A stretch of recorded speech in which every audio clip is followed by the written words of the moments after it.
Hey, what's up guys? My name is Jelon today at ito na yung video na, kung paano ako gumawa ng thumbnail or how I make my thumbnail. Pupunta tayo sa pixlr.com/editor/ at ilalagay ko yung link niya sa description.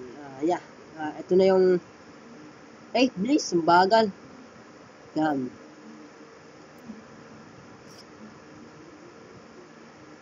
Cancel.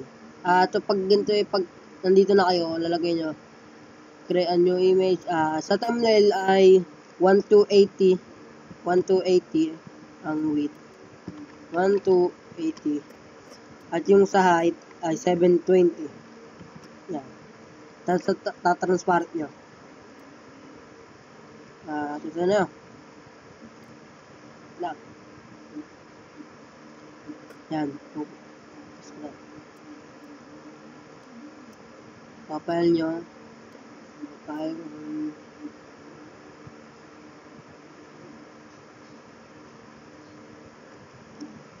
Tayo sa Google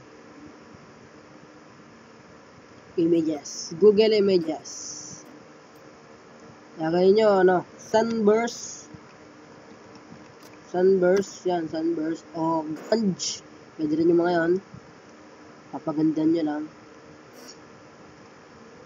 Kaya grunge. Yan. Grunge. Guys, sorry, ang lag ng wifi ngayon Bagal. Bale, yan, basta grunge. Meron ako dito nakatago Wait, yan. Open image. Dito ba Guys, ang daming files. Mo dito. Yun. Ito gusto ko. Yan. Kung gusto niyo dito, andito na kayo, pipindutin nyo Control A, tapos Control C. Sabay pipindutin nyo ito. Yan. Sabay Control B. Yan. At X nyo na to. No. Sabay, pag ginto lumabas sa inyo, punta kayo sa Edit, Free Transform. Hold Shift para ganun pa rin yung size. Yan. Yan yung kahit saan. Yes. Yan. Sabay kung gusto nyo, kung alam mo, punta kayo sa filter. Gaussian blur. Yan. Okay. Sabay sa text. Yan na. How I make my dito pala muna. Yan ang size. Yung kayo, size. Sabay kung anong gusto nyo kulay, puti. Yan, puti. Sabay, guys, kayo na bahala sa font. Meron akong font dito, yung dami kong font. Guys, wala mga anak. Ito lang.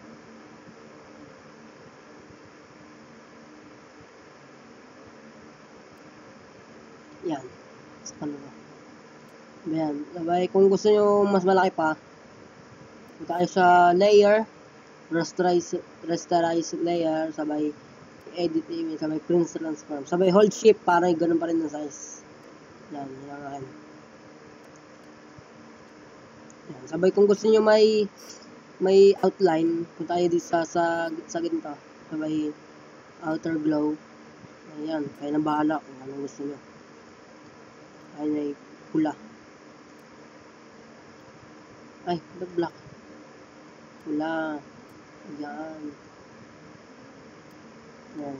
Sabay thumbnail. Thumbnail. Sabay iba namang font para mas maganda.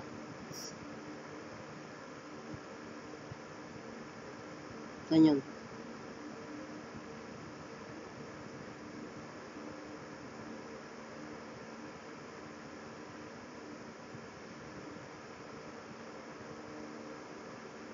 Saan ba dito?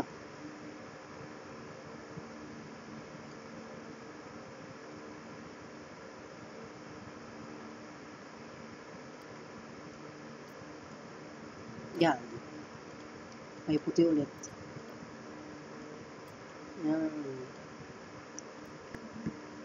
Yan. Yan na. Yan ang thumbnail. Hope you guys enjoy this tutorial. Na ma-enjoy nyo. Yun na yung thumbnail. Hope you enjoy this video. Leave a like if you enjoy. Subscribe. I'll see you guys in the next video. Peace.